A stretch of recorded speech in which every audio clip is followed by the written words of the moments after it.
Hello everyone. Today, I'll be showing you how to use WaveflowDB. To begin, head over to this link, db.agentanalytics.ai. Click on Continue with Google and sign in using your Google account. I'll select my account, and as you can see, we are now logged into the WaveflowDB account and redirected to the Get Started page. From here, navigate to Knowledge Base and then go to Cluster. As you can see, a shared cluster is already available since we are currently on the free tier.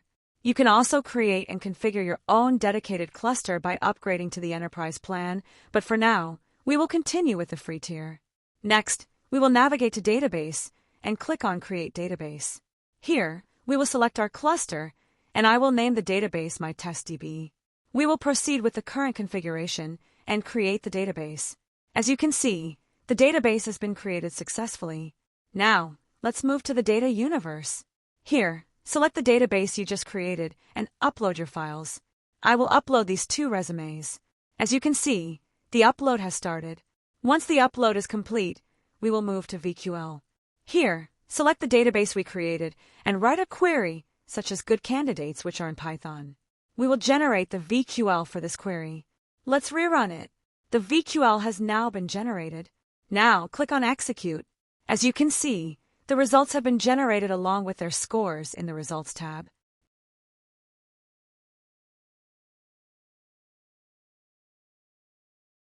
Next, let's move to the Data Explorer. Here, select your database, and you will be able to view the details and content of the uploaded files.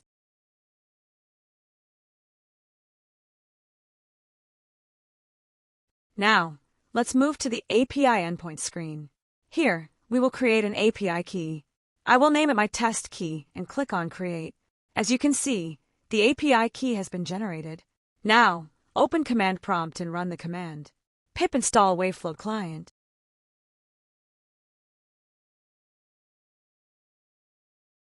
Once done, open VS Code and create a new Python file named run.py. Now go to the website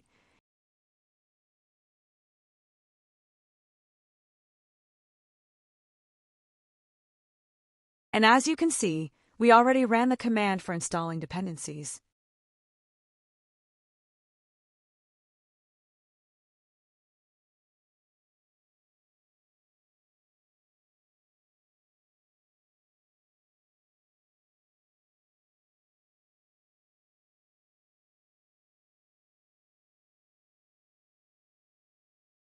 Next, copy the full script from the script section and paste it into the Python file. Once that is done, we will also need to add the env file.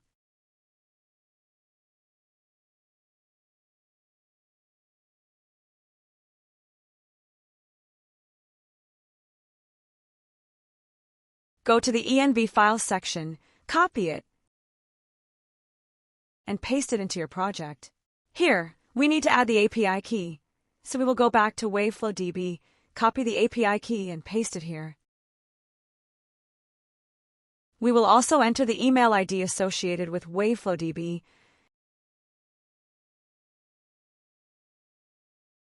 and change the namespace to the database name we created earlier.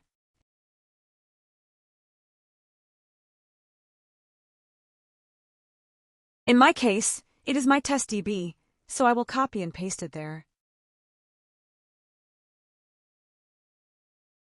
Now, coming back to the Python file, the next step is uploading files.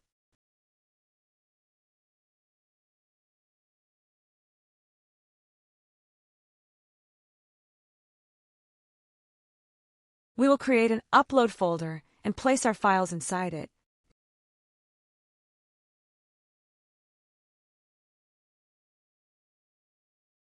Now, open the terminal and navigate to the Query section.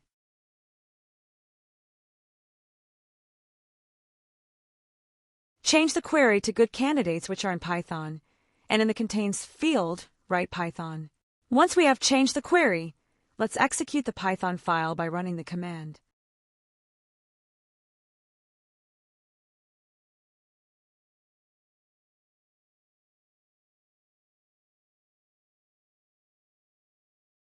Python run.py. Once it is executed, you will be able to view all the files that you have uploaded in your vector database.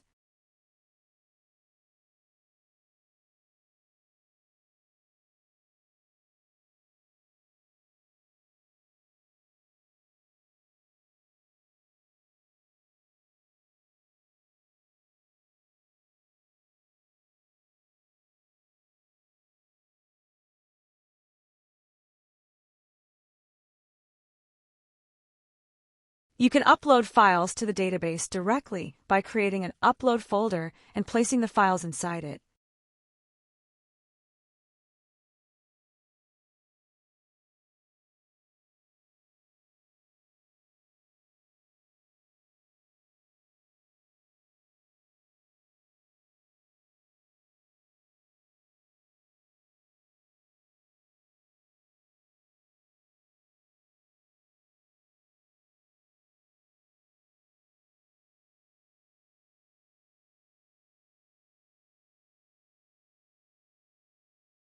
Now, let's execute the file again.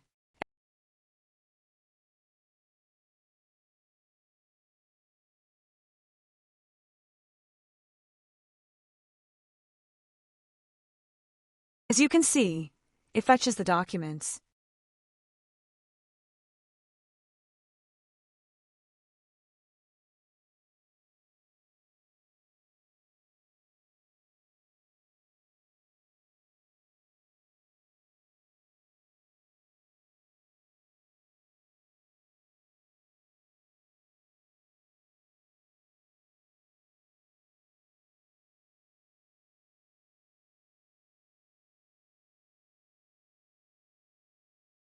Simply run Python run.py again. As you can see, all the namespace details are displayed as the output. You can view all namespace details and document information.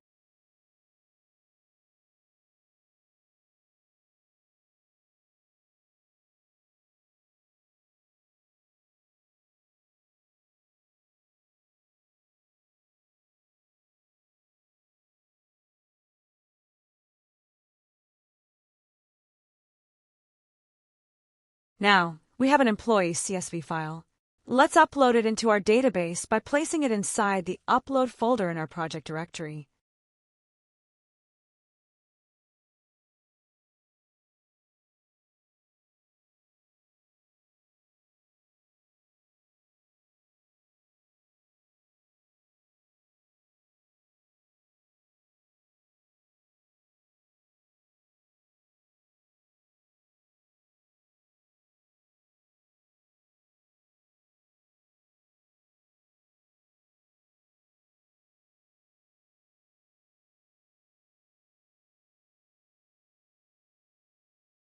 Once we execute the Python file, we will be able to view the employee table. Make sure to keep the column name and the value in the contained statement. As you can see, I added employee ID E011, and the corresponding information has been fetched in the retrieved chunks.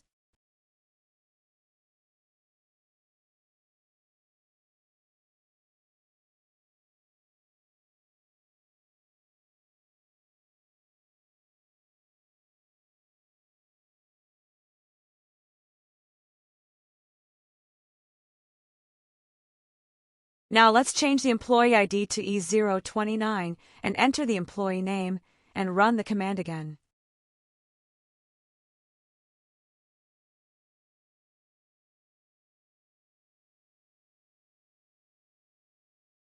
As you can see, the relevant information has been fetched.